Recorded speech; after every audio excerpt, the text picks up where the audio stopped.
Hello everyone and welcome to our lesson today. Today we are going to talk about what we call in Arabic al-asmaa al-mawsoolah. Al-asmaa al-mawsoolah, which means relative pronouns or the way we make relative clauses in Arabic.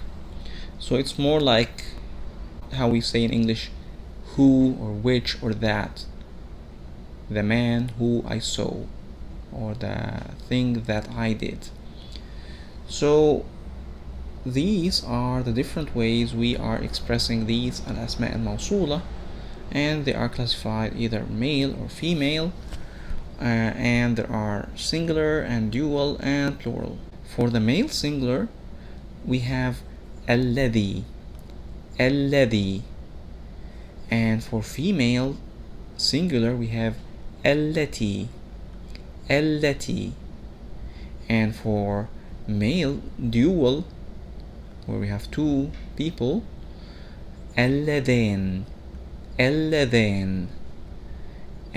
for two females we say allatain, and for plural we have, for males we have alladina, and for plural female it's allati, and you'll see there will be some variants that we will be discussing in the coming slides. So let's see the structure of the sentence with the relative clauses in Arabic. So it always starts with a noun or some sort of a noun phrase, and then you have the relative pronoun, what we call al-ism al-mawsool or ism mawsool. So this ism mawsool is the relative pronoun that we have seen the different variations of it in the preceding slide. And then you have what we know as jumlat as-sila, which means the relative clause itself, or sometimes they call it silat al-mawsool. So it's the remaining part of the relative clause that comes after the ism mawsool. So let's take an example here. Here we have a sentence that is the boy who sings. Al-walad alladhi yughanni. Al-walad, which means the boy, and alladhi, which means who, and yughanni, which means sings. So the boy who sings, al-walad alladhi yughanni. Let's see examples for each of the different asma' mawsoolah, of the different relative pronouns. So for the examples for relative pronouns alladhi and allati, the ones for singular, so alladhi for male and allati for female, let's take an example here. You can say al-walad alladhi yughanni, al-walad alladhi yughanni, the boy who sings. And for female it will be al-bint allati tughanni, al-bint allati tughanni, the girl who sings. However, we notice that when the relative clause that we have includes a verb, and this verb has an object, and actually the name that comes before the relative clause is the object. So we say we bought a chair, so the chair that we bought. So in this case we need to add an object pronoun after it. So in this case we can say al-kursi alladhi ishtaraytuh, al-kursi alladhi ishtaraytuh, the chair that I bought. And here you notice the ha that is part of the object pronoun, which is corresponding to it, that is an object of bought, that in English we don't include, but in Arabic we have to include. Or we can say something like الأغنية التي أحبها. الأغنية التي أحبها. The song that I like. Again, in English we don't say the song that I like it, but we say the song that I like. But in Arabic we have to add the object pronoun after it. أحبها, I like it. So the song that I like. الأغنية التي أحبها. And we can also use الذي and التي and possibly other relative pronouns in question format. So we can say something like من الذي فعل هذا. من الذي فعل هذا. Who did this, or who is the one that did this. And we can use also التي, so we can say من التي تغني الأغنية. من التي تغني الأغنية. Who is the one that sings the song. Let's see now examples for اللذان and اللتان. اللذان for male dual and اللتان for female dual. So let's see some example here. الرجلان اللذان يمشيان هناك. الرجلان اللذان يمشيان هناك. The two men الرجلان اللذان who, and in this case the dual form of it, يمشيان, the verb walk in dual, third person, and هناك means there or over there. So the two men who are walking over there. And we can also use it for female. So المرأتان اللتان تمشيان هناك. المرأتان, the two women, اللتان who in dual form and female form, تمشيان, so this is the verb walk in third person dual female, and هناك means over there or there. And notice something here, there is something also for dual. It's called اللذين and اللتين. اللذين, اللتين. And these are the same as اللذان and اللتان, except that if the relative clause and the noun before it come at a non-subject position, which means it comes in an object position, or it comes after a preposition, or in other situations we use اللذين instead of اللذان, and we use اللتين instead of اللتان. So let's see an example here. We can find a sentence or phrase like الولدان اللذان يغنيان. الولدان, the two boys, اللذان who in the male and dual form, يغنيان, the verb sing in dual third person male form. So الولدان اللذان يغنيان, the two boys who sing. So this is in a subject position, because we can say الولدان اللذان يغنيان did something. And now when we put it in an object situation, like I met the two boys who sing, so we say قابلت الولدين اللذين يغنيان. قابلت الولدين اللذين يغنيان. I met the two boys who sing. And notice here, instead of الولدان we say الولدين, and instead of اللذان we say اللذين, because the relative clause and the noun before it are in the object position in the second sentence. And we can find it also for female form.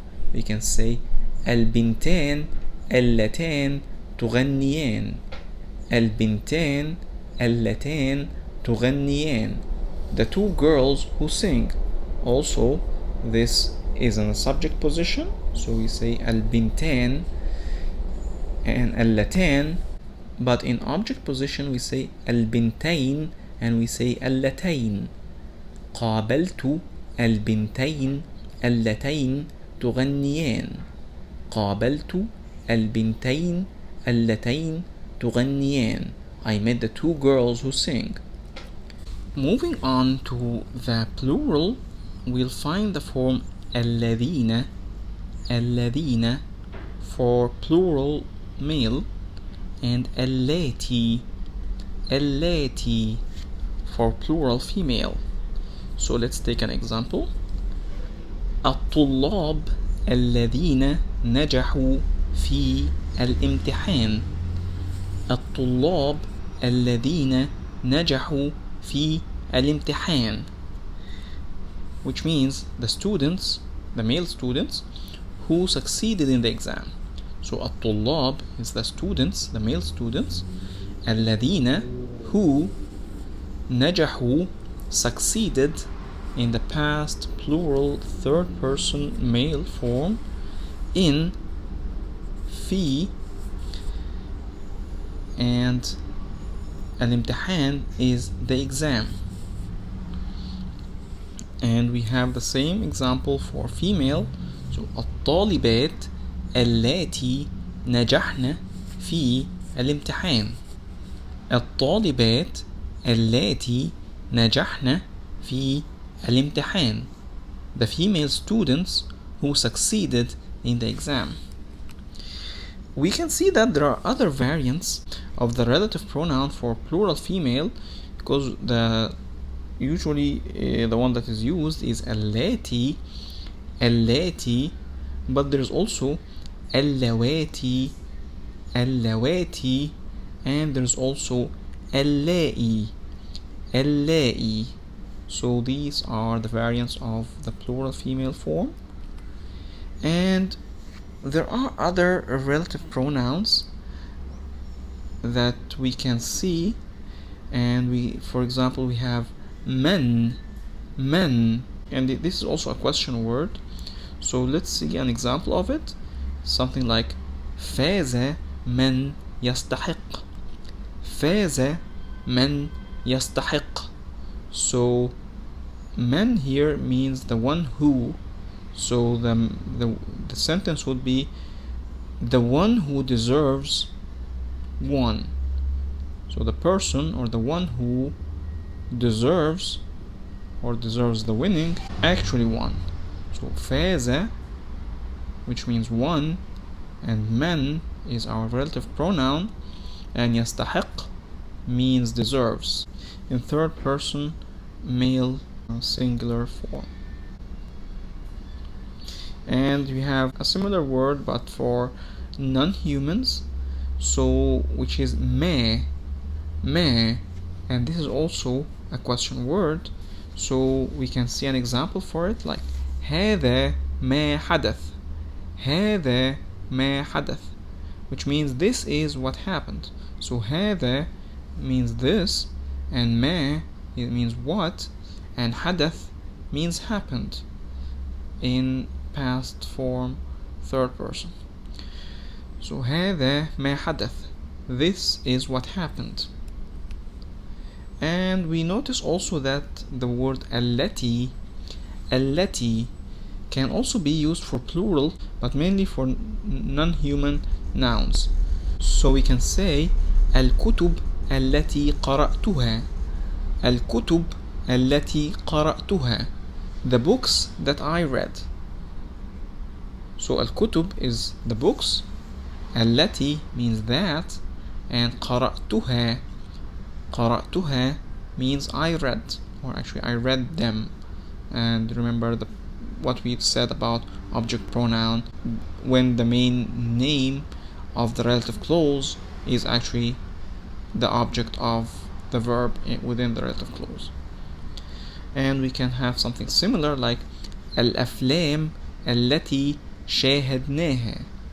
الأفلام التي شاهدناها, the films or the movies that. So the films is الأفلام, التي is that, شاهدناها means we watched them. So the movies that we watched them. And notice that all of the examples that we've discussed earlier, the noun that comes before the relative clause, it was always definite. so it's always preceded with alif lam. الولد, الرجل, المرأة, الطلاب. But here, if we are using a word or a noun without alif lam, which is known as nakira, which means indefinite, so in this case we don't actually use relative pronoun. So we can say something like ولد يسافر بمفرده. ولد يسافر بمفرده. A boy, which means ولد, يسافر means travels, and بمفرده, which means on his own or alone. A boy who travels alone. And we can find another example for an indefinite noun, but this time for female. So it's like بنت تتكلم الفرنسية. بنت تتكلم الفرنسية.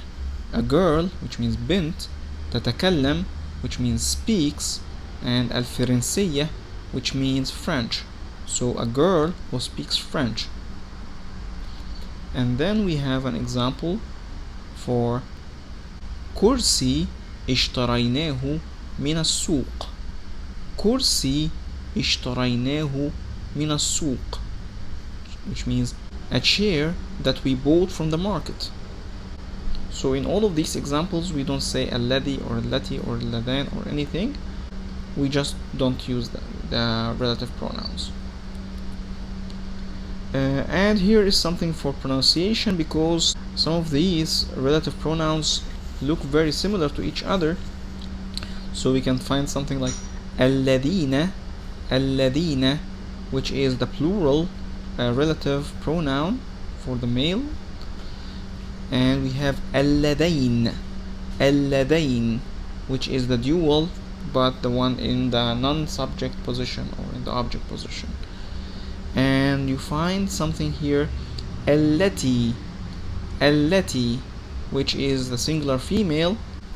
And then we have اللاتي, اللاتي, which is for plural female. So we have covered the main things that we need to learn about relative pronouns in Arabic.